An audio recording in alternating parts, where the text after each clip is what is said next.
I think that's another thing about marketing is ask people what they want and then sell it to them.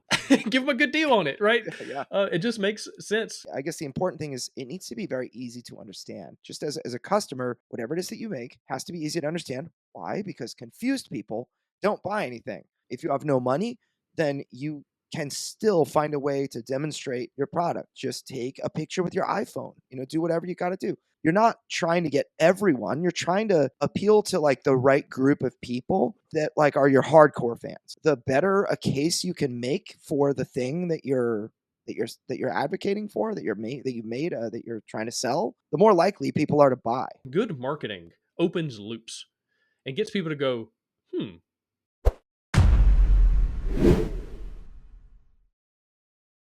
What's up, my friends? Welcome to the Board Game Design Lab. Today, got a little special episode diving into marketing, talking to my good friend Andrew Lowen from Crowdfunding Nerds. Andrew, welcome back to the show. I'm excited to be here. So excited to be a part of this. Like, I don't know, what is it? A revival or is it It's a mini series. pit We're doing a little stop? mini series.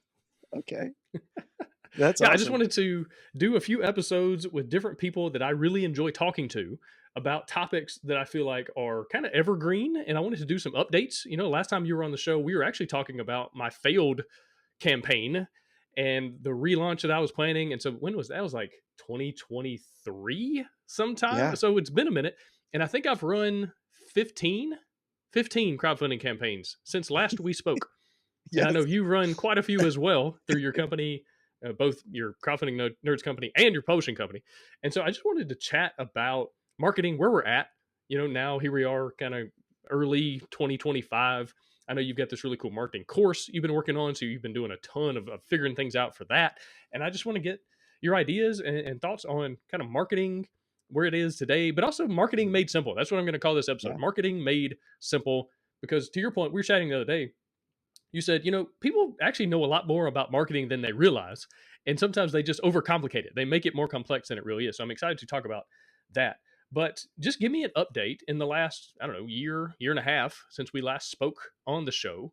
What you been up to? What you been getting into? Oh man, we've had at this point. I remember when I was first came on the BGDL podcast. It was in 2019, and I had just started to. I think I took on my first client a couple of months before that with the Isofarian Guard, the first time they went to Kickstarter, and a couple of people had reached out to me, and then the show kind of blew me up a little bit, where it was like a lot of people were like, okay, this guy is somebody I can talk to for marketing work, and so since then, I guess it's been about 5 years, just over 5 years now. We have done almost 250 crowdfunding campaigns. We've helped raise over $300 million, 300 million, a tenth of that, 30 million, which Hey, is still. still a lot.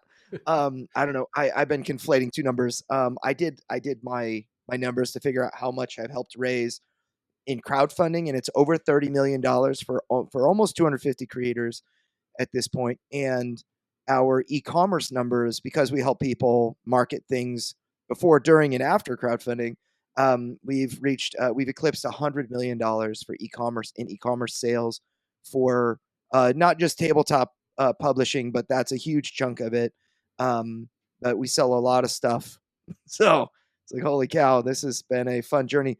I have a full-time staff of 8. Wow. Um, and yeah, about half our business comes from helping tabletop publishers with their marketing problems. Um, and it's been a really fun journey because I literally get to work on games all day, and so I'm pretty happy about that. Yeah, definitely. Um, Also, you've got the Crowdfunding Nerds podcast that's over 100 episodes at this point. It's doing really it's well. got It's been cool for that too. 220 something. Oh, wow. Yeah, Over 200 now. Daggone, dude. And so that's been really cool, man. I put the Board Game Design Lab podcast on hold just kind of indefinitely because my company took off. I mean, I got yeah, so busy. Now I do a new campaign every single month. I ran 12 campaigns in 2024. I've got 12 more planned, maybe 13. Who knows? For 2025. And yeah, it just kind of ate up all my time. And so I've been glad that the Crowdfunding Nerds podcast has kind of taken over in some ways the gap that the Board Game Design Lab podcast left when I kind of I just don't have enough time in the day. The other day, my wife, she asked me, she said, "Hey, do you need anything? I'm about to go to bed. What do you need?" And I was like, "More hours in the day, way more, 10 more hours a day, and I would be doing good." She's like, "Oh, can't help you there. Going to bed." And so, Yep. that's where we're at. But man, it's been crazy. It's been a wild ride just to get here, and I've been working with Crowdfunding Nerds on every single one of those campaigns. Y'all have helped me raise, at this point, it's over $1 million across all those campaigns. So that's, I didn't know that. A backer sent me a message the other day. They're like, "Hey, I just added up all your numbers. You've made over 1 million." I was like, "Oh, That's awesome. cool." You're like So 1/30th of our revenue yeah, I that guess we've so. helped raise then. Yeah, That's very, amazing. it works out. But Yeah, it's go ahead. been really, really cool to see you and the style. Well, I guess the choices you've made, the niche that you've kind of I don't want to say pigeonholed, but you've placed yourself in this niche of solo games that can be played with two players sometimes and whatnot. And I think just really, I guess maybe did it start with your Hunted series, um, but now like that we're 15 solo games of the month in, it's you have a dedicated audience that backs several that on average several campaigns. Some people back every single one of them. It's just been really, really great to see you leaning into what's working. And I think like principle number one is if it's working, do more of it, right? And if it's not working, it needs to change or get eliminated. It's just like game design. If you find a mechanic that you just really, really love, and it's like the main thing that you made this game to do, but the game kind of wants to be something else, then you need to lean into the fun, find what's working, and change or eliminate everything else that doesn't support that core experience. And I think the number one thing in marketing is when you find something that works, do more of that thing, you know? Yeah, So, yeah, so absolutely. that And that's definitely kind of helps. how Yeah. marketers ruin the internet sometimes, right? Because they find something that works, and then everybody starts doing it, and then it gets done to absolute death, right? If you think about old school pop up ads, like those worked for a certain amount of time. Like they weren't just terrible, evil, awful, annoying. At some point, they actually got clicks and got sales, but then everybody used them, and then it just kind of took over the internet. Now everybody hates them. Or banner ads, same thing, but now it's to the point where people don't even see them. Like I've seen studies that are literally like the banners on the sides and the top, like our eyes don't even see those parts of a page anymore. so so that they still work to a certain degree, and maybe you got to use moving images or flashing lights and things like that. But marketing is a matter of figuring out what works and then doing that until you need to pivot. And so that's why I wanted to do this episode and kind of update some things since last we chatted. So give me your perspective. Give me an overview of kind of what you're seeing in the market, in the marketing world as it relates to board games right now, 2025, and then in the near future. Definitely. So now there's always this foundation that everything else is built upon. And my contention is that there is a foundation of marketing that does not change ever.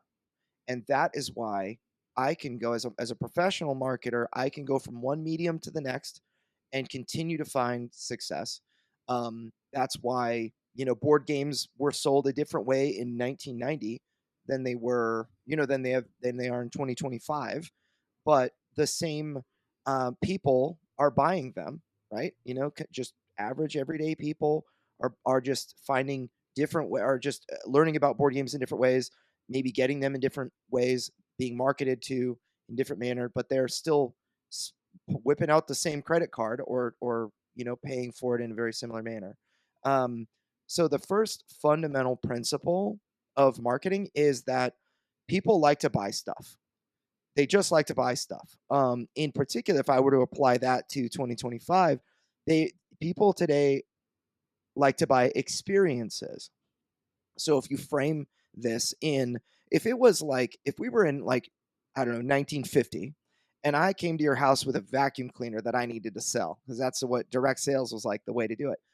I need to show you an experience that you want to have yourself, that you would like to replicate, that would make your whole life better, right? So I need to show you, oh, I'm just going to pull some dirt outside and drop it on your carpet. You're like, oh no, that's going to take forever to sweep up with my broom. You're like, but wait, and then you vacuum that thing up, and I freak out, and I pay you, I don't know what it is back in 1950, like, a nickel for your vacuum cleaner. And it's like, wow, this is such great value. And that's such an easy way to sell. It's because even in 1950, people bought experiences. They say like, facts tell, but stories sell. That's a universally, in my opinion, fundamental principle of marketing, that if you want to sell something that you're making, you need to be able to connect it to an experience that people want to have. So when, and the best way to sell, frankly, is to hear something from your trusted friend. And it's like, dude, like, for example, I just got Elder Scrolls Betrayal of the Second Era, and I've played through 1.5 campaigns of it right now, and I'm so excited. And man, the dice tutorial on that thing was so seamless and amazing. It has a 94-page rule book, but I was playing within 30 minutes. Like, I selected my character, was playing a mission in 30 minutes, and I think I finally started flipping through the rule book after about 8 hours of play. It's like, oh, maybe I should learn some of the finer details. I'm having so much fun, but maybe I'll have fun reading the rule book, instead of actually like, I need to make it through this 94-page slog before I even begin. So me relating this story to you, you're like, well, that game's big and expensive and whatever, but I can, you start to rationalize, like, I can get started quick. I'm gonna have tons of fun. Why? Because Andrew had tons of fun, and I wanna have fun like that, like Andrew had, So I'm gonna buy this box, and so that's kind of a simple way that stories sell, like a simple illustration to show that that's how they sell. Absolutely. And I think that's why you hire, for your crowdfunding campaign. That's why you get influencers, YouTubers, or whatever to play the game, to show their experience, their actual on the table. Here's the experience of the game. Because something I've been talking to a lot of new publishers recently, doing like coaching and consulting calls and things like that. And one thing that comes up all the time is they are so excited about the game and the rules and how it plays and how it works and all these things. And they're like, oh, if I could just get people to play it. And I'm like, yeah, but you can't, because it's just on a website, right? You're not selling your game. You're selling the idea of your game. And so how do you approach things differently when they can't sit down and actually play it and move the pieces around on the board, on the table? Now, if you're at a convention and you can demo the game, that's a whole different set of marketing skills and things that are going on. But in general, most of us are selling online, where all we have are the visuals, the videos, the pictures, the art, maybe a rule book, maybe some little things here and there. But what personally, I found that most people don't read anything Yeah. that's on a crowdfunding campaign. They don't read any of the text, any of the, maybe like a big headline, but they're Yep. not reading the long paragraphs and stuff like that. So I'm to a point, I don't even put those on there.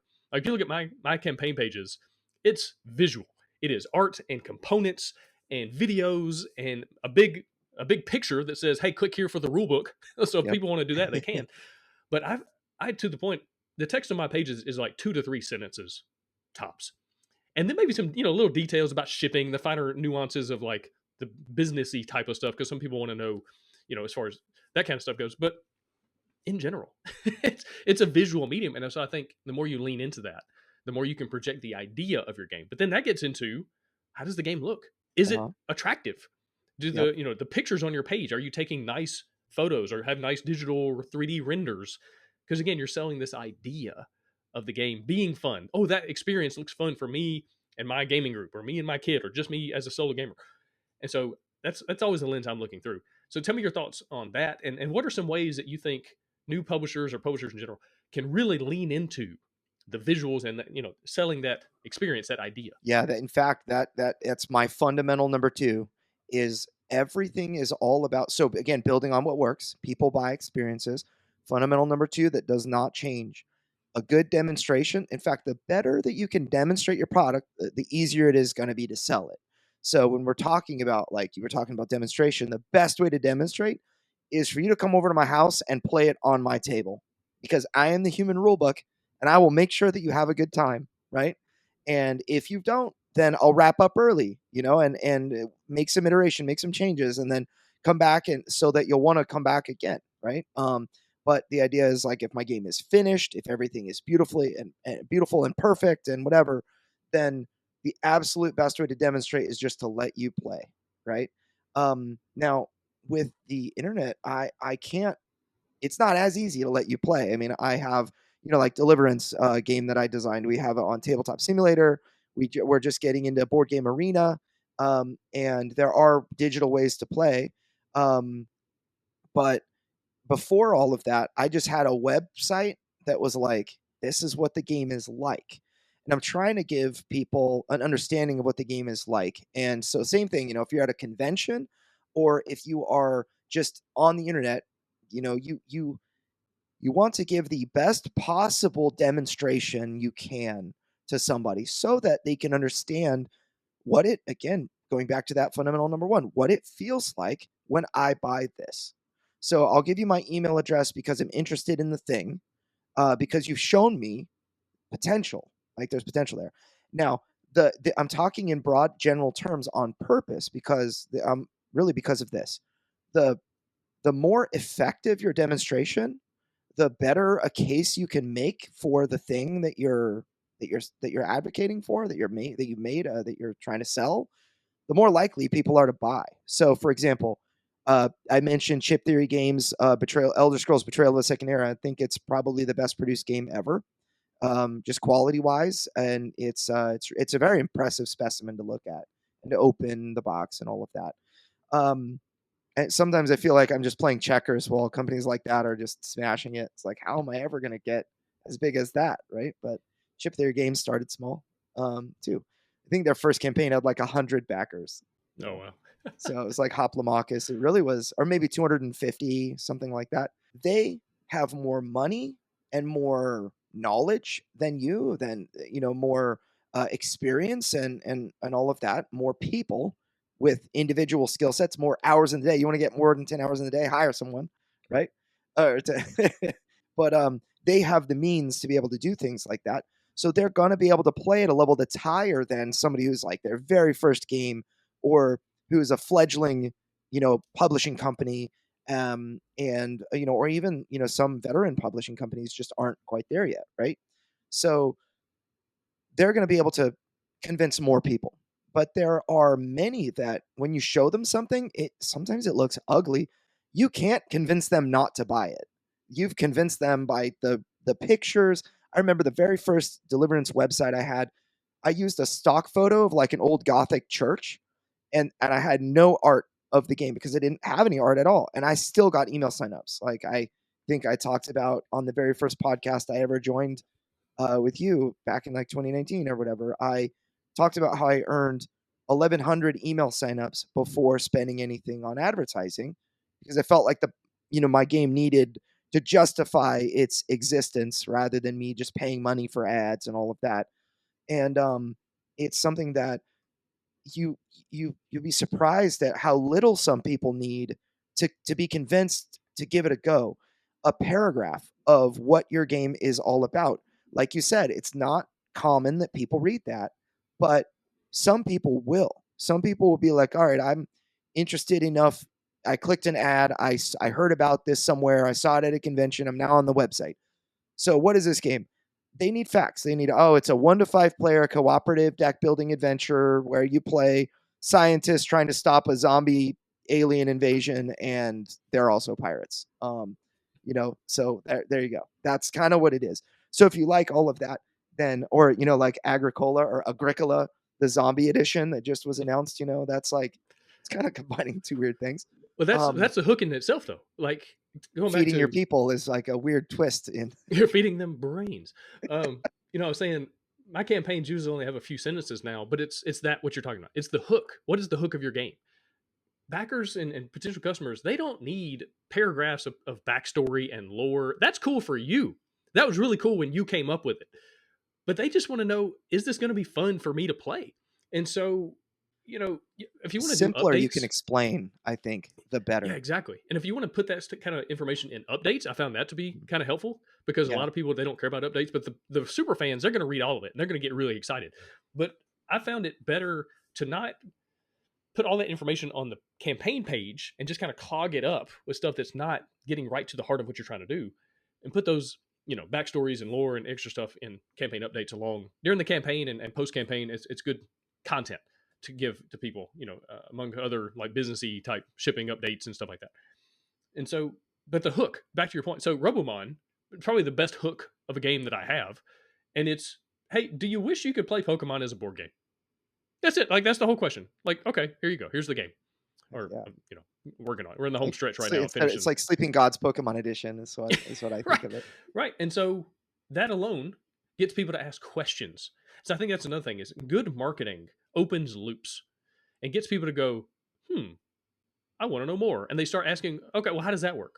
How do you do that? Or what does, Agricola Zombie Edition, how does, okay, well, how did the mechanisms change? Like, I'm asking questions and I want to know more, and my brain is not going to let it go. I need to go click on this link. I need to scroll down the campaign page. I need to watch this video because I'm trying to answer these questions that the good marketing, the hooks and the images have kind of created in my mind. I have a dumb question for you. Yeah.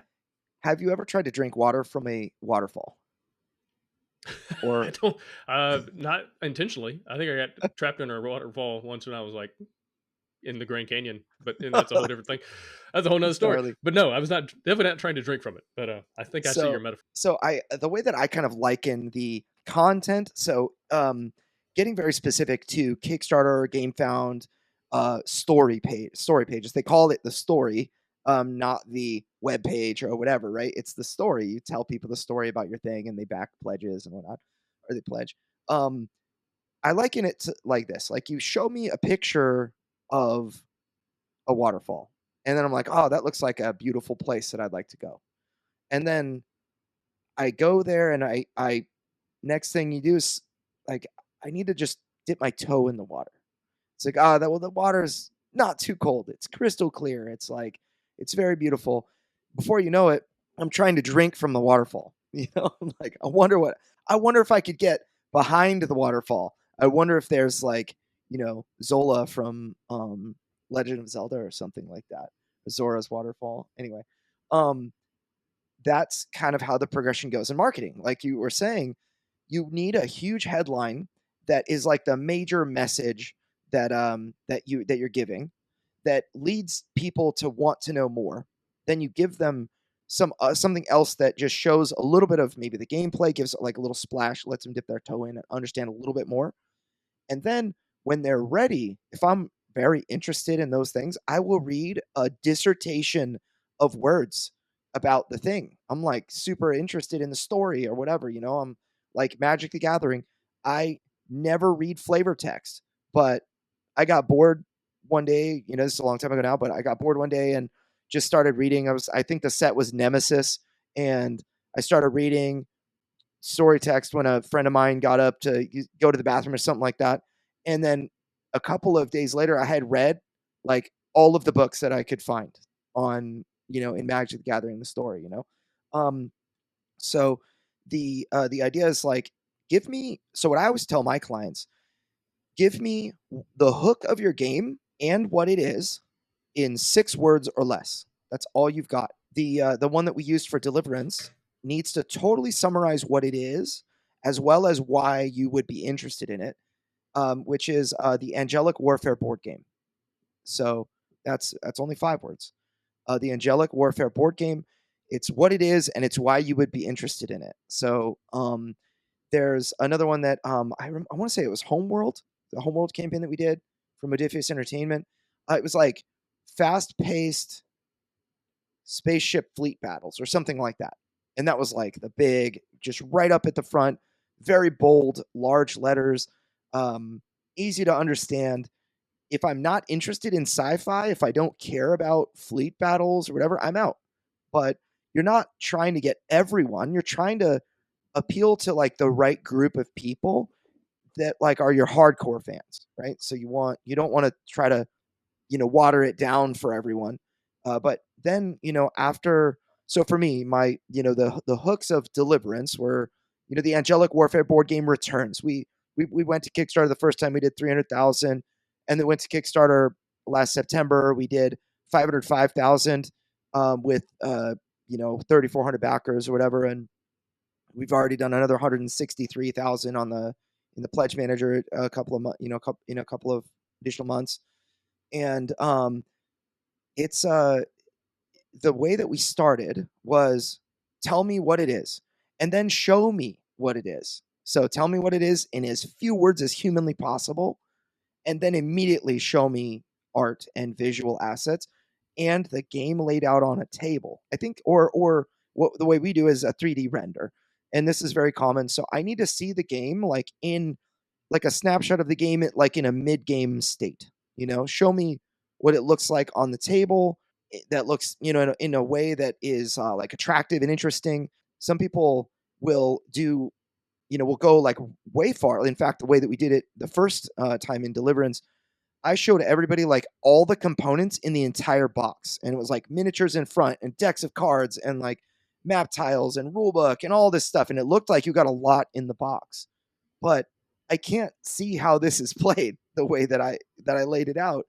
And I actually think even though the first time cost, we'll say, more money to get a 3D render of like every single component in the box, and obviously they didn't render every single card. They did like the card back and like a deck looking thing and whatever. The other version I did was like, here's 2 player characters set up on the map with their player boards, a couple of bad guys on the map, a couple of enemy player boards, a couple of like cards, that you can see, and that's it.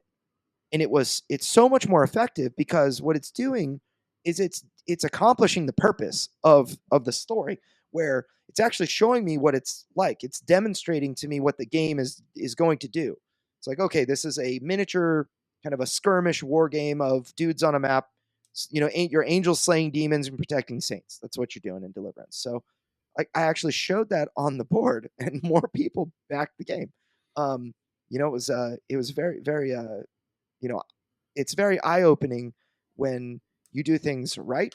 And like, okay, people are backing. When you do things wrong, like, why aren't people backing? Yeah. So So right off of that, I like to do both. I like to put the game in progress at the top, right? Because as a backer, personally, that's the first thing I do. I scroll down, show me the game on a table, because I've been playing games a long time, been designing games a long time. I can get a pretty good sense of how this game works just by looking at it laid out and go, yep, oh, okay, here's what we would got I going on. like this? Right? Yes, exactly. And so at the very top, we have the game set up. Here's the stuff, right? And so you're literally, from your perspective, you're like looking at the game out on a table as if you were playing it yourself, right? Go back to that story, that experience that we were talking about. Further down, I like to put all the components. Here's everything in this box, because it's the equivalent of going to a game store in person, in reality, picking up the box and feeling how heavy it is. How much does this weigh? It's a few pounds. And then you look at the price, and then your brain does a little calculation to go, is that worth it? Now, the experience has nothing to do with any of this, right? It is literally like caveman brain, this heavy, it worth more Yeah. money. Like that's what we think, right? Yes. And so, it's the equivalent of that on your campaign page, where you've got all the stuff laid out so people can go, oh, wow, that's a lot of stuff. Or those are really cool miniatures. Or look at all the meeples that are custom screen printed or whatever. To then look at the price and go, yeah, that feels about right. There's a good value. Yep. Yep. Exactly. And a lot of times I've seen campaigns that are struggling. And I think that's part of it, where they've got the components and it's like, okay, that's all you get. And it's like, well, that price is way off. That just seems expensive for that. Like, where's that money going? And as a poster, I kind of have an idea of like, okay, I know how much that costs, and that's 12 cents, and those dice there, that's 42 cents. Like, I know in my mind too, and I'm like, your price point's off. Like, it doesn't make sense. And consumers don't necessarily have the back end manufacturing understanding of like how much each component is, but they have a general idea based on the wall of games. Like, you have that wall of games behind you. You know how much you paid for those. And when a game doesn't line up to an MSRP of stuff that's similar in your collection, it's like, Mm-hmm. it feels overpriced, especially because Yeah. people on crowdfunding, they're looking for a deal. Like, they don't want to Right. pay retail price, and that's another conundrum that you have to deal with as a publisher. But let's keep going. Tell me more about the campaign page. Let's be pragmatic. All right, so we talked about you need a hook, you need beautiful art and good visuals, you need the game laid out on the table. It can be helpful to have a components section, but further down the page, right? Not up at the top. Clogging it up. What else would you say is a must-have on the page? I think about the we'll call it the next fundamental is that there is a conversation that you are having inside your head right now. I'm talking to all the listeners, I'm talking to you, Gabe, I'm talking to me. It's called your inner monologue, and you cannot turn it off. You can only turn it down. You can only turn the volume down. So if you're looking at something, you have questions that you're asking, just like you said, like, what is this? Okay, and now I know what it is. Because, on the Kickstarter story, you got that 6-word hook, right? And then it's like, would I like this though? And then you scroll down and you see the game on the table and you're like, okay, I think I might like this. What is the next natural progression of this, of the inner monologue that you might have? And that is exactly how you need to lay out your Kickstarter story or game town, whatever, your story. because you need to answer questions in the order the customer has them. So oftentimes it's like, okay, how does this, it goes usually one of two places.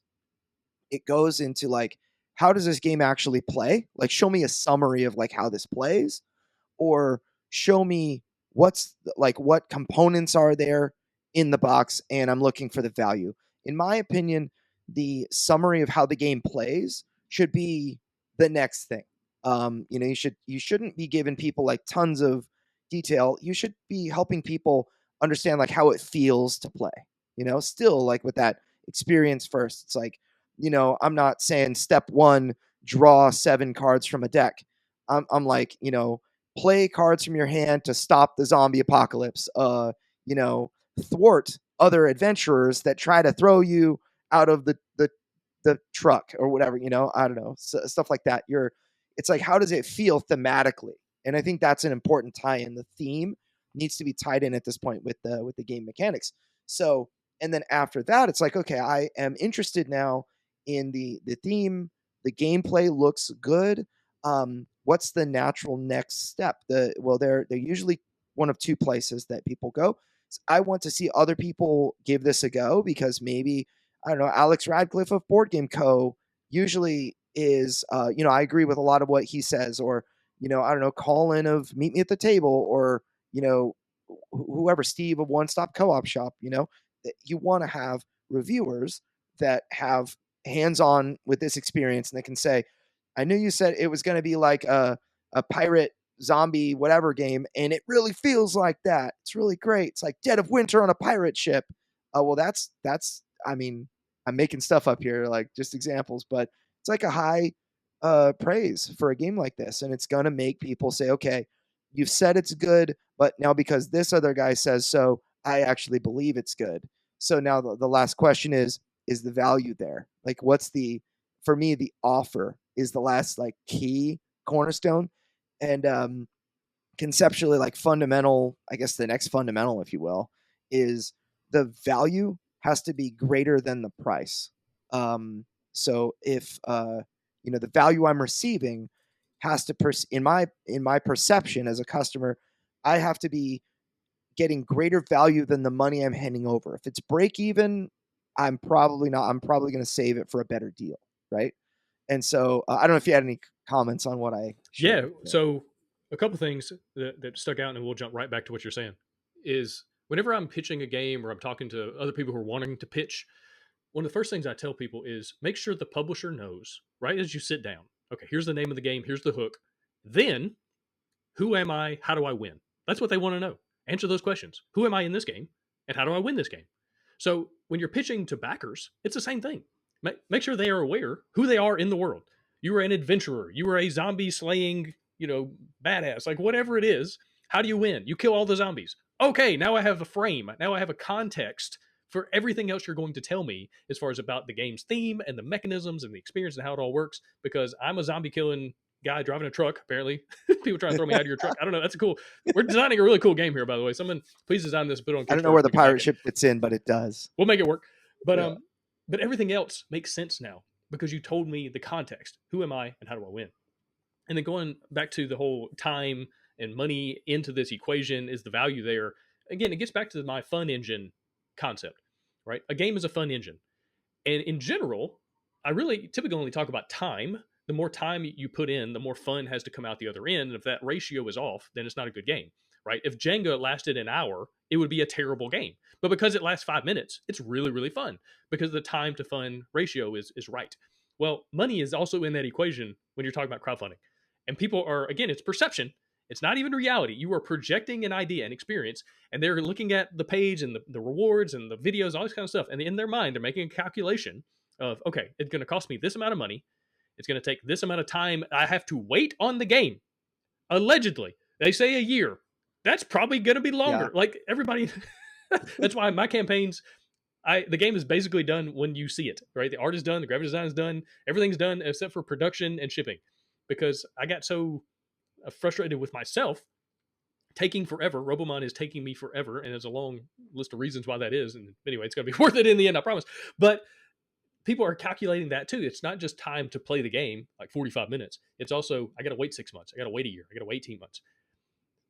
Time and money into that engine, and how much fun am I going to get out on the other side? And that ratio has to be right for them to hit pledge, to hit back the campaign. And then the more expensive the game is, the harder it is to get them, to get that ratio just right. I sell $25 games. It's not as hard for me to sell a game as it is somebody selling $100 game, because again, that ratio is just a different thing. So anyway, keep going. Yeah. So I guess like for, conceptually you could consider customers buy, they feel like they're getting a good value when you talk about, like, we'll say value for money. If they're getting less value for much less money, then it's like the $20 game, like a fun experience that you've never had before in a $20 game. It's like, well, that's not very much money, $20, like 25 is like 30, 40, it starts to really tick up. Like, I need to think harder, need to get more value, right? But like $20, or like, I have my original Star Realms, one of the very first games I ever purchased. What was that, like $12 or something? That, it was like an easy no-brainer. It's like, yeah, I'll buy that. I don't know if I play it once, but it should be fun. I played it like, hundreds of times, or dozens at least. But the concept, I'm getting less value, but for much less money. Then I'm getting more for less. So I'm getting more value for less money, and then I'm getting, we'll say more, or I'm getting much more value for more money. So I paid $400 for Elder Scrolls Betrayal of the Second Era, and then I also grabbed like this extra add-on that was like a set of leather-bound character sheets, and it was like $30 add-on. And shoot, dude, that's the biggest expense that I've ever invested into a game. But I just felt the value was so off the charts that it was worth it for me. Right type of game. I've not gotten any of the Too Many Bones games, but I really wanted to, and so I held myself back and then just jumped on into this one when I had the opportunity. And so those kind of three levels of equations, and the way that it actually like works out. So now jumping out of theory, the way it actually works out on your page is like, don't show me the components list in a small image. I want to see every component, like large, like, show me, don't tell me like 72 cards, show me 24 battle cards and 36, I don't know, deliverance, like 36 darkness cards, and you've got prayer cards and different types of cards that each have function, but each deck, it shows there's thought behind this game. Each element is like being featured. It looks like, if you show me 4 or 5 decks of cards that each have a purpose, and you title them in your components list, and you show me a picture of the card back and some of the card faces, it lets me kind of jump in more and kind of investigate. I'm like, there's a lot of value. It's not like a playing card. It's like a card that you use as like a defense thing, and then here are the bad ones that like the enemy uses to attack you. And I kind of see mechanically how some of that works because I'm seeing the card faces, and so you don't need to show all the components in your game, but you need to show a sampling of all of them, and you need to talk about them and really kind of celebrate each one.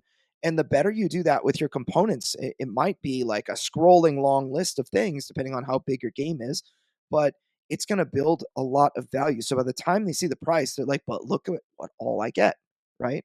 And so, a lot of the time people make the mistake of just like getting it done real quick. Like, you get the base game, for $29. It's like, well, I don't want a box for $29. But if you showed me all that was in there, be like, wow, there's a lot in that box.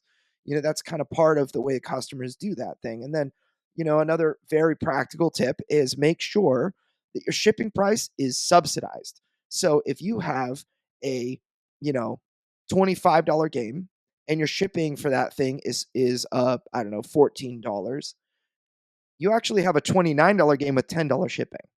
So all you're doing is just, putting some of the shipping into the cost of the game, and you're reducing the shipping cost.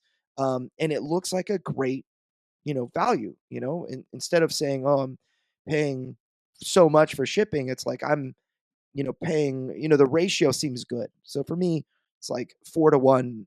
Your game needs to be at least 4 times what the shipping is for people to even make sense of it. Sometimes if it's like a small box game, it can be different, but generally subsidizing shipping is a good idea. People will look at that, and then also, one other thing, don't try to hide numbers. Tell people what the numbers are and give them the choice, right? Like they eventually have to decide.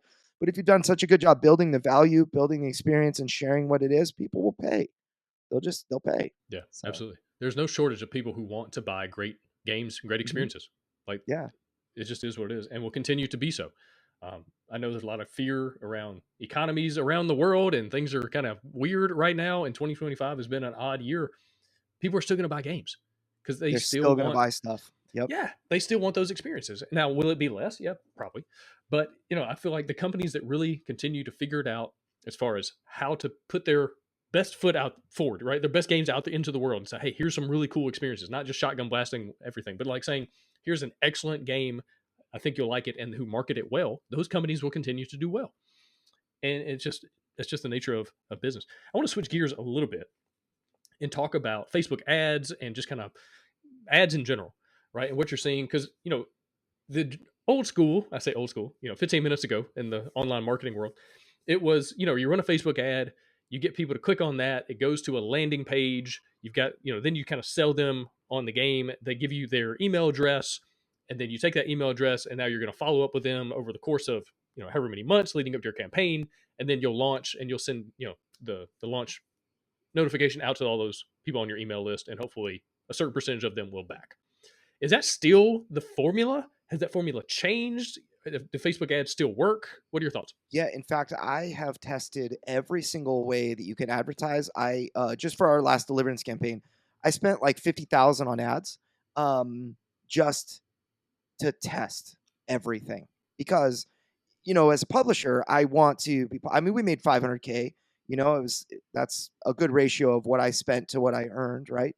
But I want to test. I tested TikTok. We tested the Twitter/X. We tested obviously Facebook. Facebook, by the way, is the best. Google Ads. We did email lists. I bought dedicated email blasts from relevant websites. We did um, guest posting and other things like that, Reddit ads, and you name it. Like I've tried it recently, and I will say that without a doubt, Facebook is the king of crowdfunding advertising. So if you have $1,000 to spend, it is best spent on Facebook. And the reason for that is because you can target people by interest and like sub interest. So like I target all the people that like Kickstarter. I can also um, reduce the amount of people that I'm targeting that like Kickstarter by the second interest of board games. And so all board gamers that back Kickstarter projects, you can easily reach. And it's what's very important about that is that you eliminate everyone else. So whereas on X or TikTok or whatever, it's very hard to get as granular as that. You can try, but it just doesn't work nearly as well. And so you end up burning a lot of money on the wrong people. So Facebook, you're spending money on the right people. So you can. Now you asked about the process, kind of what we call the funnel, where you see an ad. By the way, demonstration is still the same. Demonstration, telling people what is it, and all that applies to every individual thing that you do that is marketing related, including Facebook ads. You can apply the same process to just the Facebook ad, what it is that you say, what your headline is, what your primary text, what your image is, etc. And then they go to a landing page, which I still do believe is the best process. Please, listeners, do not do Facebook lead ads where they just get an email address, because they're not getting an experience with you when they're giving you an email. It's just the easiest thing to do. Click a button and then they're on to the next thing. You make them interested with your ad, and then you you should give them like a story on your landing page, whatever landing page you go to. You should demonstrate your product and help them understand. By the way, another fundamental I really wanted to get in there is like, don't don't do make sure that the primary thing that you're trying to sell is the actual product, instead of trying to say like, oh, join our email list for, and enter a chance to win a copy of this or whatever. People will do that because they want the free thing, but that's not the main thing that's going to keep you in business. And that's not the main thing that's going to make you successful. It's a fringe thing that's a distraction. You need people on your email list that genuinely are very interested in your stuff. And so if you use a call to action of, oh, get 3 free STL miniature downloads, then yeah, you get people jumping on. I have people that have like 80% open rates for their automatic email response because people wanted the downloads, like not because they're interested in supporting your next Kickstarter. And and so that's a really important thing to consider. So the actual product needs to be the reason that somebody would jump on your email list because they see value in that thing. So yes, definitely make sure you have a landing page that goes through the same exact process. Tell me what it is and show me it on the table. And if you don't have all of those images, do the absolute best that you can with given what you have. If you have no money, then you can still find a way to demonstrate your product. Just take a picture with your iPhone, do whatever you got to do. I was taking pictures of like my cardboard prototypes, and it's like that's the best I got, and I know I'm not going to get every single person on my email list at that point, but there are people who are going to see the vision and they're going to follow me and all that, right? So that's a really important principle. Then the landing page. I believe the email address is the single most valuable action that you can receive from somebody before you actually go live and have something to sell. Obviously, you want people to buy a product, but when they subscribe to your email list, they are signaling to you that they want more information. And remember, every single email is a different person, different interests, different needs, and all of that. But they all of them together collectively have hopefully said, "I am interested in what it is that you are sharing at this point. I want more information." So that's your opportunity, in my opinion, to win the right to communicate with people on your email list across multiple different mediums. Now, this is something that has changed a little over time. Um, my so what I actually do, our process at Crowdfunding Nerds, is when they subscribe to the email list, I will send them an automated welcome email. It's like an instant response email that says, "Hey, thanks for joining. You're now, my company insider or whatever." And it has links to your social communities. What we used to do is just redirect people to the social community, like Facebook group or a Discord server. Back 5 years ago, it was only Facebook groups, and now what we do is we send the automated welcome email that has the primary goal of that welcome email is to get people on in the community, in your Facebook group, in your Discord server. For me, a community is something that you can talk to your people can talk to you, and very importantly, they can talk to one another without your involvement. So maybe they ask each other rules questions or whatever. That's how we do that. But then the automatic redirect when they submit the email goes to Kickstarter or GameFound, so that they can follow. So there's now on both platforms you can, I'm sure BackerKit as well, but it's not common that we market something over there yet. But so on GameFound you can follow, on Kickstarter you can follow, and there's this story page that you can actually do like a pre-marketing landing page where you can share more there. And the overall, the email list, you can each once a month or whatever, you send a newsletter, and you should have like a single-minded goal for every email that you send. Don't tell me 10 links, don't give me 10 places that I can go. Give me one place that I can go and like two or three different locations buttons that I can go do that one thing. So if you want me to read your latest update, give me like two or three buttons that I can read the update, and like each section with one of those buttons in it, tell me a different reason why I might want to go read the rest of that update. And there's art and there's game development stuff, and here's a personal update on me or whatever. So the general concept is your email list will help fuel all of the other things. So, and then in return, all of the other things that you've got, your communities, your whatever, will help remind people about the email list. So like I send an email. I post an update on Discord. I post an update on Facebook, update on Board Game Geek, Kickstarter, whatever. And then people are like, oh, I can't find it. It's in spam or whatever. You'll have people that will like opt back into your email, or that will go through their spam folder and find that information because you let them know it existed, but they don't actively open that email account, but now they do because they're following you somewhere else.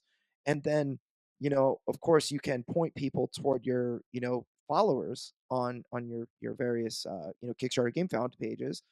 And the important thing about this process is it's so valuable to have an email list over, let's say, oh, I'm just going to use the Kickstarter or the Game Found. Actually, it's one of my problems with programs like AdFound or whatever. Where it's just like, oh, we're just going to direct people right to your page.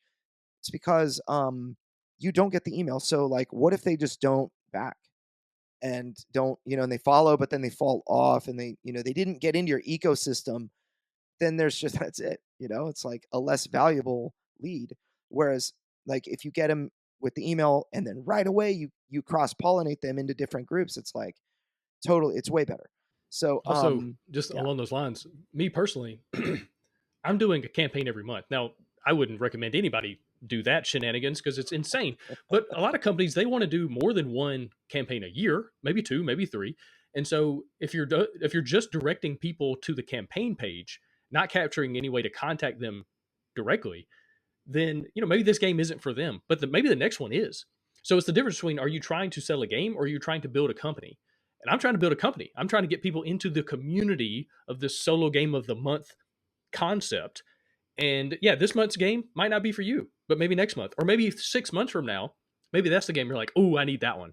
But if I don't have your contact information, if I don't have your email address, I can't do anything to let you know. And so you might not even see the ads, 6 months from now. So yeah, again, email list is still king. Yeah, and with a company like ours, what's funny is I have a client that does. So we operate in SEO marketing and Facebook ads, for other industries too. And one of my clients is a publicly traded company that helps people retire. They sell their house in California and retire in a nice community in Mexico. And they are actually the only company that, other than you, that I work with that launches so frequently. If we're talking, just straight up like, here's an event, I need people to it, and then afterward we got another event. They have like a dinner in Sacramento and a dinner in San Diego, and they have a week, and the budget's this much, and just get as many butts in those seats as you can. And because it's an event, like you have to fill the event, and then we're on to the next event. And so I just thought that's funny. Like you are about the same work style as this publicly traded company. And Jacob, actually, who works with you on all your ads and stuff, works with that company too. And it's Oh, just well. fun to see, such similarity. But yeah, it's the problem that I see is, you can do it for one or two projects, but your scaling is going to be a problem for you. When, like, for example, let's say you had no email list and you just stuck with like GameFound, you would have to now send updates on 20 campaigns or whatever, 16, I think is what I see on GameFound. You would have to send updates across that many campaigns just to get everybody that has ever interacted with your company. Whereas if you get them all on your email list and you've been diligently following up and collecting emails, like, it's still one update. You send one email, you get all your people. It's the highest open rate, the highest, basically rate that people pay attention. And then in addition to that, like if you sent 16 updates, one to every, one update to each of your projects, letting people know that the next game was around. There are people who have backed multiple projects, so you will spam some people. You will start to Right. make people mad. It's Exactly. like, I dude, had this some guy just people sent me 7 emails. Right. I had some people comment recently on a campaign, and they're saying, "Hey, really need an update. It's okay to post an update that says there's no news." I'm like, "No, I can't do that. I've got too many people that have backed multiple campaigns. On average, for my company, the average backer backs 2.4 campaigns right now, so 2.5. Right? We'll call that 3 just for sake of argument. If I'm putting a new update, then the average backer is going to get 3 emails, 3 messages from GameFound, 3 updates. If I do a new update every single month for whatever reason, right? But there's a lot of people who have backed 14 games in a row. So they're going to get 14 emails. And all that's going to do is similar to what we were talking about earlier with the banner ads, and people just turn their brain off and they don't see those anymore. That's what's going to happen. and they're not going to open the updates because I've given them too many. One, it's just too much. But two, if I send them a whole bunch of updates that are nothing, hey, just letting you know, I'm still alive. Like, Hmm. so Yeah, I'm there's to no the point. value. Exactly. Right. So I'm to the point where I will send an update when there's something to let you know. Hey, the game is shipping. Hey, the print and play files, I just emailed those out. So if you didn't get them, fill out this form and I'll get them to you. I only send updates when they are necessary. And the cool thing over the course of the last year is I've really been able to hone in and kind of polish the community to the point where people who are in the solo game of the month community now, they know that. They're not like, oh, he's stealing our money. They know. Yeah. Like I delivered 9 games last year. So hopefully that gives me enough of a track record to say your game is coming. Yeah, it might be a little late. It might be, something came up with production, something came up, we had to reprint something, the rulebook took longer for the editor to finish, whatever. Like things happen because that's just the nature of physical products in the board game space and dealing with so many international partners and stuff like that. But you're going to get your game. It just, trust me. And so that's another thing you can do as a creator is you can kind of hone in your community and get them used to your cadence, get them used to kind of how you are. I'm to the point now where, I used to spend a lot of money on videos and I was reaching out to influencers and YouTubers and stuff like that, and they were doing playthroughs and overviews, and I was paying money for the campaign video and stuff like that. And I was like, why?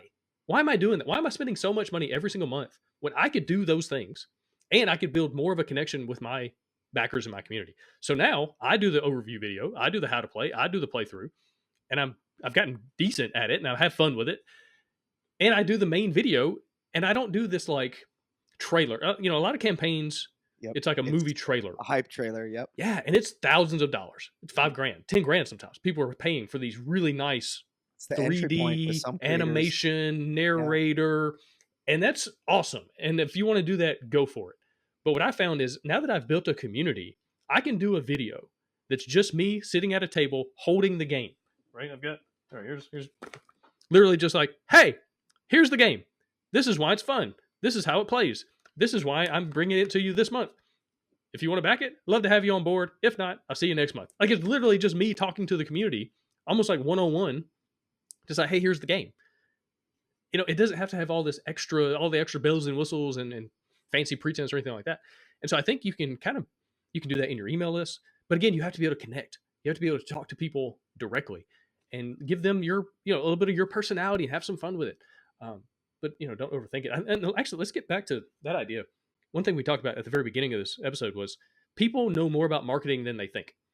And a lot of times they overthink it and overcomplicate when actually, so let's get back to that. What are some of the things that you believe people know intrinsically that they don't need to go get a degree? They don't need to go, necessarily spend a bunch of money hiring a mentor or something like that. But what are some of the simple things that people understand in marketing that they could apply to crowdfunding? Yeah. So first thing I always think about is, um, so like let's say you drive to the store and you're on the freeway, and then you go to the store, you come back home.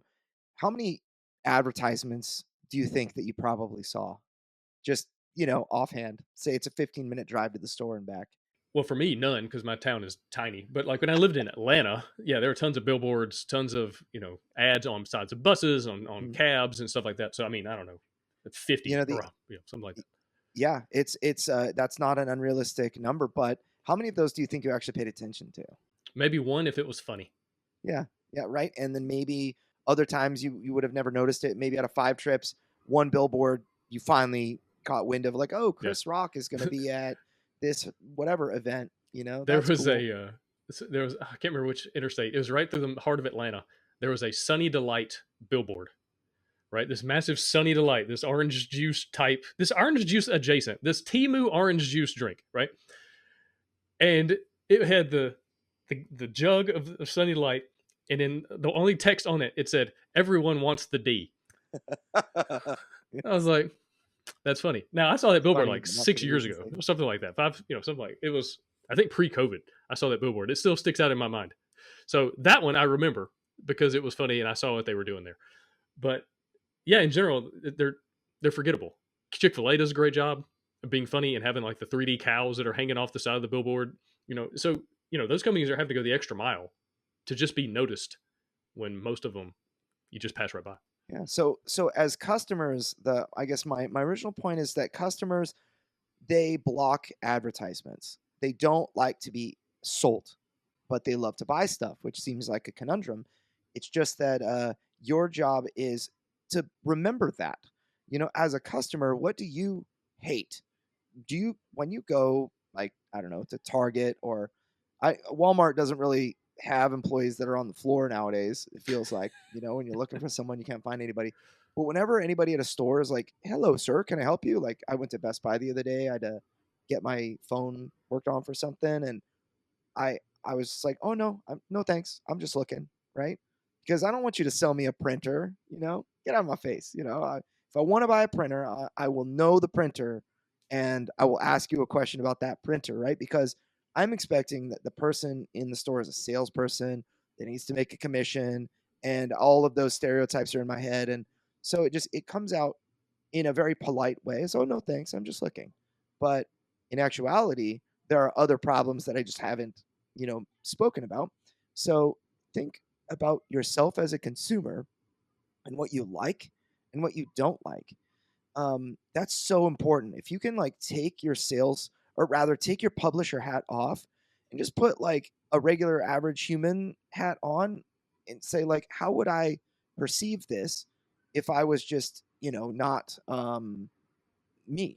If I was not my, like, for me, I'm a quote unquote marketing expert. I have a t-shirt right here with my company's name on it. And it's like I just need to, like, how would I perceive, you know, all of this stuff that I'm typing if I was just a regular customer? Like, is it clear? Do I understand who I am and how to win and why my actions in this universe matter, to the greater good or whatever? Like, I need to understand certain things. And if I don't, then I just don't have context for all the rest. Right. And so sometimes just simply putting yourself in the shoes of your customer will, and asking yourself, how will they perceive this? And where will they start? They'll need to know what it is. And after they know what it is, I'm missing, like, I'm missing something. I don't know what. Like, what is the next question they're going to ask? What's the next thing they want to know after the box is checked? Oh, I know what it is. Another thing, like, be simple and clear. So, like, if I ask you, "Hey, Gabe, what's your profession? What do you do?" It's like, for one of the first questions that men oftentimes ask one another, just to make small talk. I've never met you before. Where to park? Your kid's playing next to my kid, and I'm like, "Hey, what's your name?" First, right? And then it's like, "Oh, I'm Gabe. What's what do you do?" And what's your response?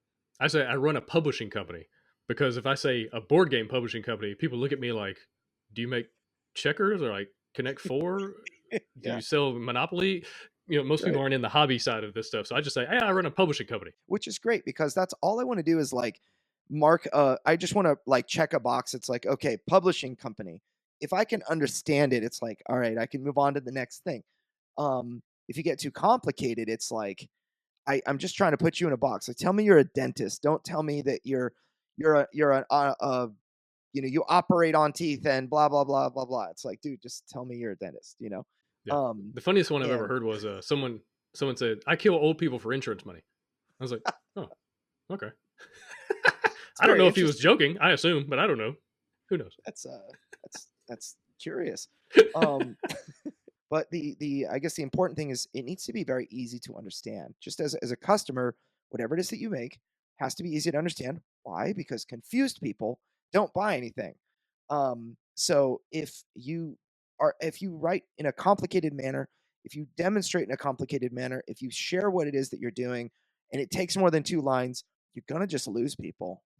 People scan. They don't even read. They're gonna, like, read the one line headline or the three-word headline.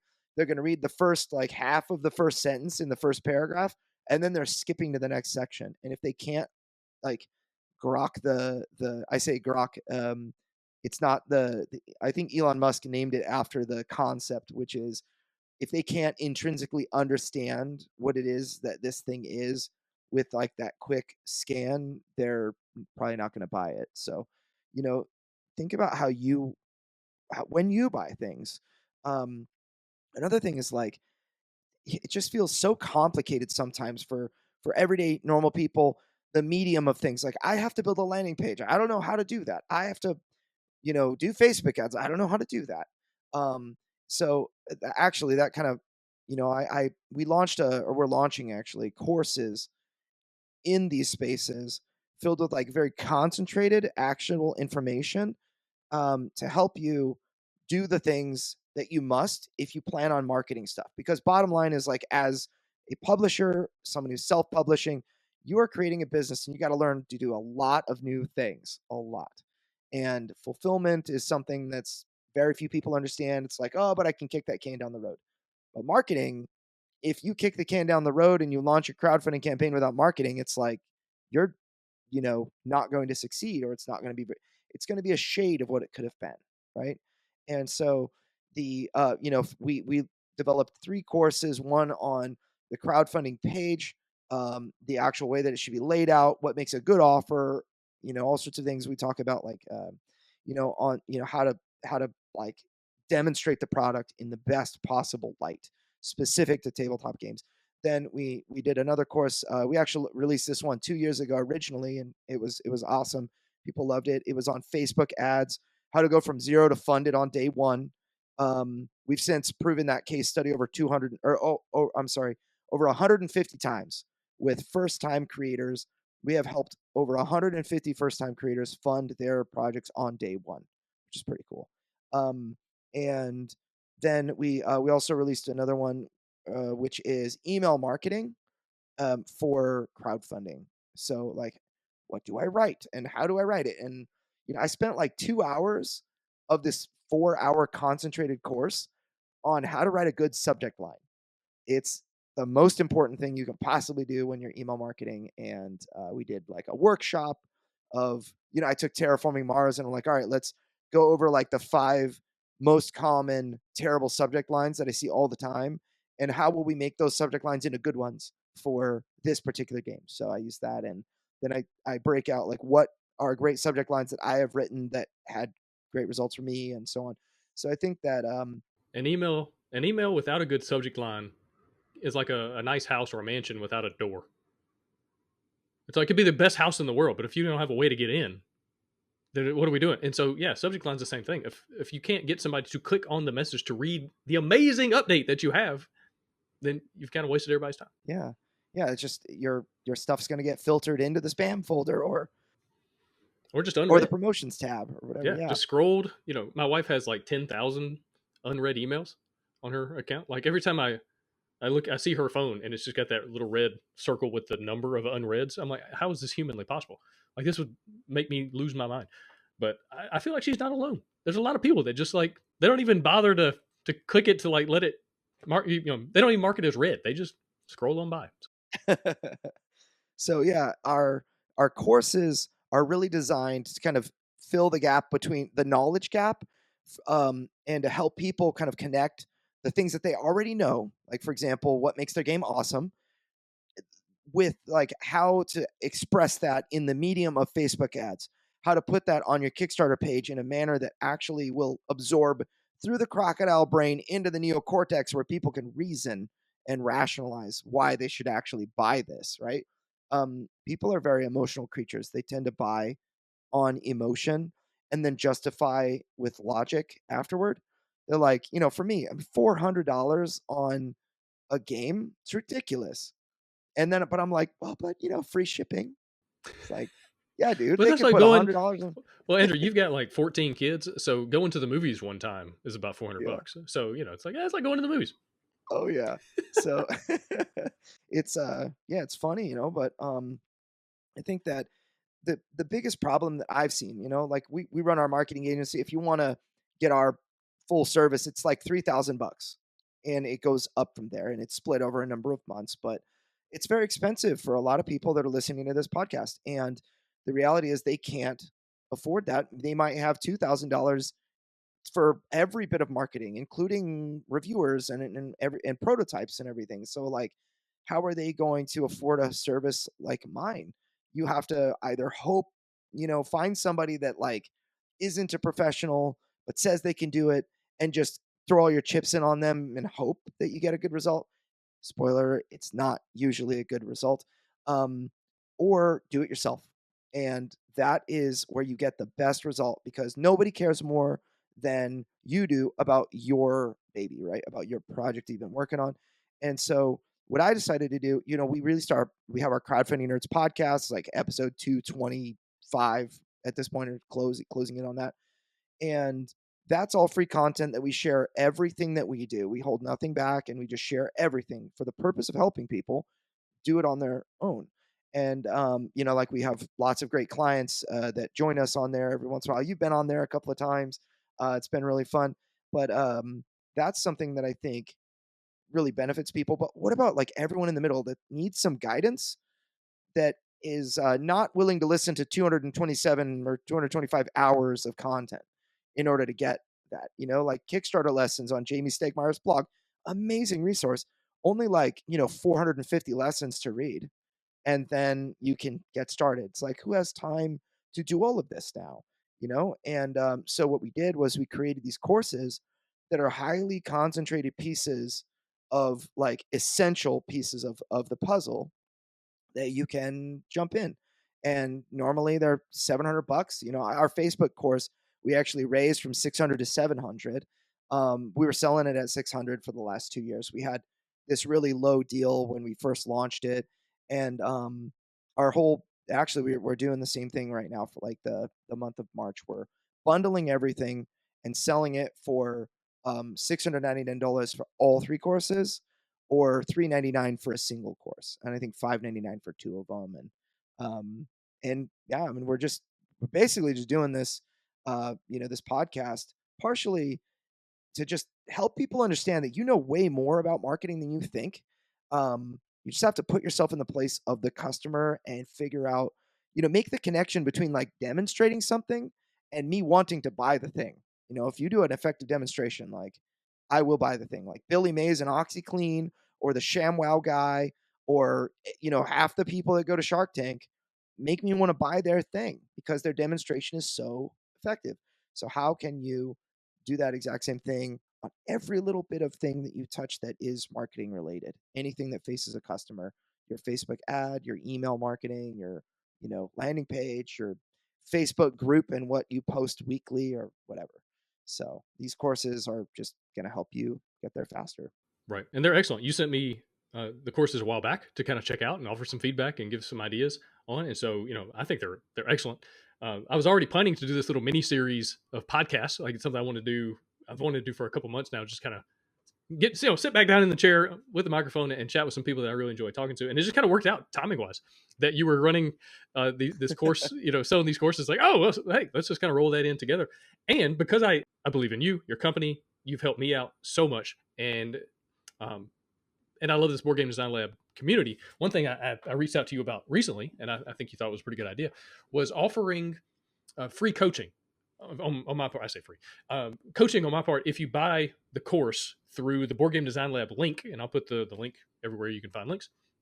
You get a free hour of coaching or consulting from me, right? Because it's something, going back to what you were saying, a lot of people, especially just starting out, they don't have thousands and thousands of dollars to hire a company and whatever. Launch Boom is really expensive. Gelop can be expensive. Like, there's a lot of companies out there that sell services that are just not, they don't make sense for a lot of companies, especially if you're selling a $20 game and your margin is $7. Like, it's hard to justify spending a whole bunch of money on something that you don't even know is going to pan out. And so I think these courses offer an extremely good entry point for people just getting started, who are offering, for your first game, don't sell $100 game. Like, just don't do that in general. It's not a good idea. Sell a $20 game, sell a $30 game. But if that being the case, you're just not going to have as much margin to play with. And so this is a great entry point for people just to figure things out, to get started without having to listen to, hundreds and hundreds of hours of podcast information, my show, your show, Jamie Stegmaier's YouTube channel, all these different places. And so anyway, yeah, if you use my link, my affiliate link, to get the course. We actually created one for you. It's nice. crowdfundingnerds.com/BGDL is going to get you there. All you have to do, you'll get to learn all about the courses and whatnot. But press any button that says go to the course, and it's Gabe's link. And it's really amazing what Gabe is offering, that free hour of coaching. Just so, it's honestly, with all of what it is that we're doing, your link is the most value for the money. I mean, it's already $2,100 of courses for 70 or for $700, $699 or whatever. It's like 2/3 off. But then to add on that extra hour of coaching is really awesome. Yeah, I've been getting more into coaching and consulting lately, mainly because I've run into all the problems I think that you can run into. I've run 14 campaigns in a row, 14 months. I've got a lot of scars, and if I can help other people get the lessons without the scars, that's great. Like I've fallen in the holes, shipping, fulfillment, you know, pricing, working with freelancers that don't work out, all sorts of things I've run into that I've been able to help other people with. And I think this is just an excellent way to kind of do that on a bigger scale. And so, yeah, I'm excited to chat with designers, publishers, people getting in. A lot of times people just don't know what they don't know. And that's a lot of times it's, hey, let me ask you this question. And I'm like, oh, I hadn't thought about that. I didn't know that was a thing. I need to think about that. It's like, yeah, but it's actually simpler than you realize. But let's talk about it because it's going to save you $10,000 or whatever it is. And so, yeah, I'm excited to just meet new publishers and help them get further down the road faster than I did. Right. And Yep. yeah, I'm excited. Yeah. So I When really I appreciate the started, partnership. yeah, it's such a blessing. When I started marketing in this space, I run this company since 2009. I actually did a website for a board game called Constitution Quest in like 2014, which was like what is it? I can't remember. I can't remember the game now. Are you George Parcheesi. Washington? Parcheesi Like you're for questing for the Constitution? yeah. Well, you have to answer questions about the U.S. Constitution as like you move your little Parcheesi token around. It's funny, but that was back in like 2014. But my first experience with like actually marketing a crowdfunded project was 2019, and it's become more complicated since then because your product has to look more complete than ever before. It was good if your product looked premium back in 2019, but now it's like if your product doesn't look premium, then there are so many things out there that do. And another thing is like for the average person, a lot of the time when people come to me for consulting or other things like that, they will have started Facebook ads and they're asking me the wrong questions. They're asking me like, "Oh, I'm getting 20 cents a click or I'm getting 10 cents a click. Is that good?" And it's like, "Well, what is that actually like what are the result producing things that happen because you're spending money on Facebook ads?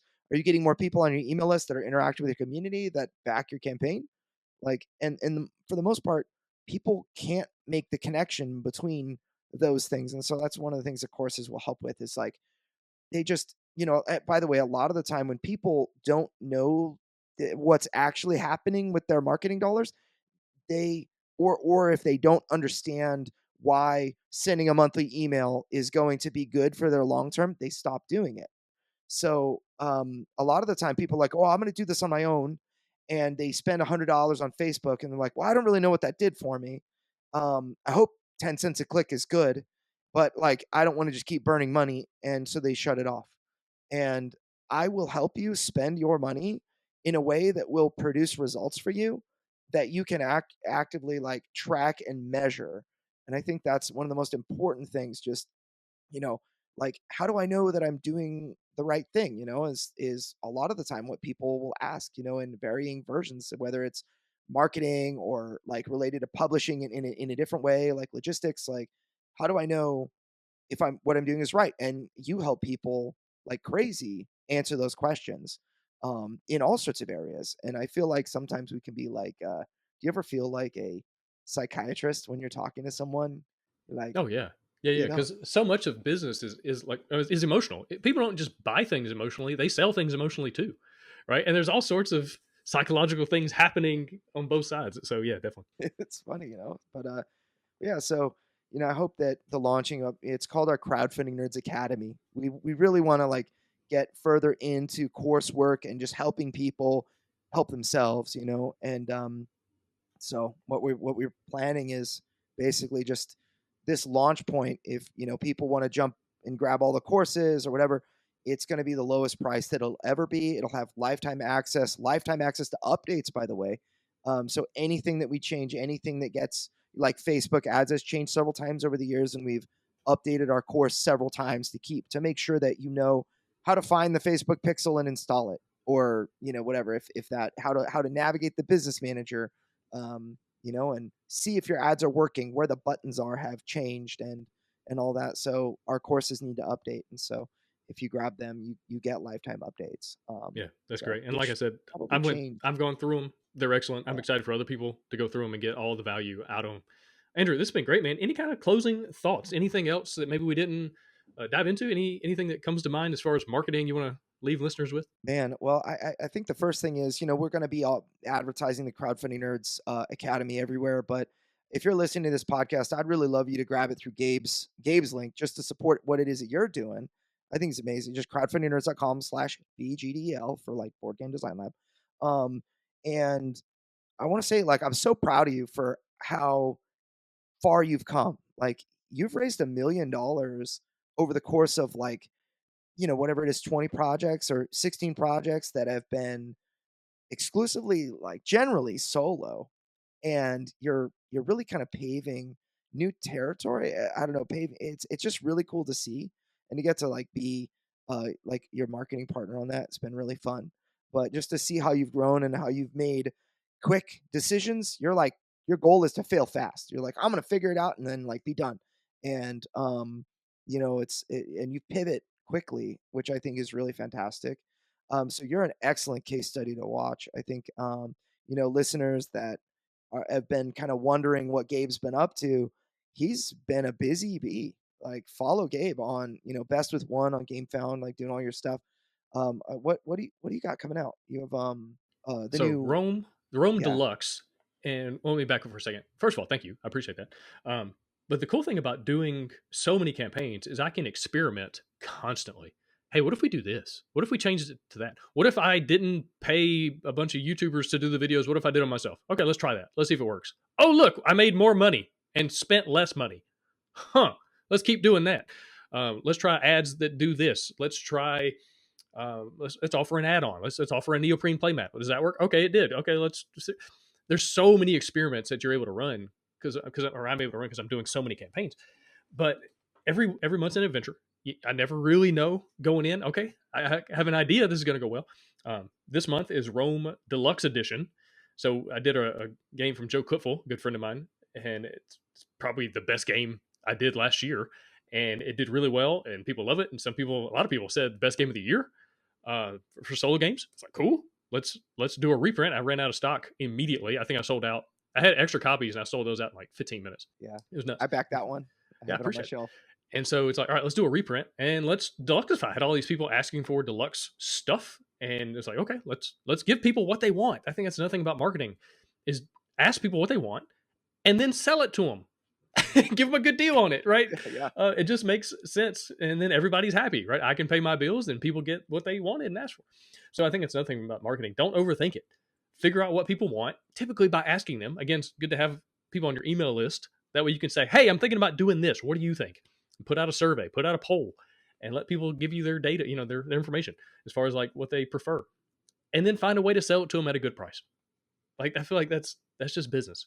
And so I'm excited about this coming up campaign. I've got some really cool. I mean, I am so pumped for some of the games that are coming later this year, and I'll probably put out an email soon to the Best with One email list and just say, hey, here's the cover art for 3 games coming later this year, and some of them are unbelievable. And yeah, I was really pumped to be able to sign. I signed a game a couple weeks ago from a designer who I love. I think he's an excellent designer, and really cool to get him on board on the team, and then other games coming out later this year as well. But yeah, man, every month's an adventure and experiment, and we just keep riding the wave. heck yeah, yeah. So I guess like last minute advice. I have one thing that I think is really important. I see experienced companies and new companies doing this, where they fail to involve their community, and they just, like, give them what they think they want, and the community responds saying, we don't want this. And a lot of the time, and as a consequence, they experienced companies, especially lately, I don't want to name any names, but, like, have canceled campaigns that they after many very successful campaigns, they've canceled. Others that I've seen have made way less than they were expecting, and it's oftentimes all rooted even before the game is conceived. It's rooted in the or the Kickstarter or whatever. It's rooted in like their starting assumptions. That is where companies just without sharing your very beginning assumptions with your audience, you can fall flat on your face, and it's such an easy thing to do. You can ask your people, like for example, my Deliverance people, hey, do you guys want an expansion? Is a really good question to ask, and they said yes. So I made an expansion, and we made 60% more than our first campaign. We reprinted the base game, and which is hard to do. It's hard to make a lot more on the next printing, even though we see a lot of success stories that have reprintings that are, that have raised more. It's actually quite a hard thing to do. And so if I just made it without asking, a lot of companies do. They always come up with a follow-up product after you've experienced the first Kickstarter, and you're like, I'm assuming that you liked that one and you're gonna want another game using that same system. Sometimes, like if I did that without asking, it would have been fine because my community did want something like that. But many times, I'll see people go for like a deluxe edition or a super duper deluxe edition. And rather than simply it being as cut and dry as like, oh, do you want this or not? Um, if you have customers that have purchased a previous edition, you have to make sure that they are satisfied. Like, hey, I'm producing a deluxe edition of this. Like, if, for example, like you produce your Rome Deluxe Edition and you don't have an upgrade kit, you're gonna get people mad, mad, Right. mad. But then, if you ask them like, "Hey, would you guys like an upgrade kit?" They're gonna be like, "Yes, I'd really like this token to be upgraded. That'd be so great." Or I'd really like here's my ideas, and you're like, "Great," because I've already thought of those things, and I'm making it happen. You're gonna get your people on board, but the assumptions that people make at the very beginning of like the conception of their product, oftentimes without talking to a community of fans, it's just it's like, why would you voluntarily put a blindfold on to you know throw darts at a dartboard, right? You If you needed to hit a bullseye, or if you needed to throw well, you want to take the blindfold off, and the way that you do that is by talking to your community. So that's like, I'm such a big advocate for that. I want to talk to my people, and I want them to be able to talk to me. And so that's my last bit of parting advice. Yeah, and I wholeheartedly agree, man. Well, Andrew, this has been great. Really glad to have you back on the show and just chat through all these things. Good luck with Crowdfunding Nerds and the course and bringing Deliverance, the expansion, everything to life. I know you got a lot going on. As much as I've got going on, you got a lot going on too, man. And so yeah, good luck with that and everything else you got going on right now. Thanks, man. Appreciate it.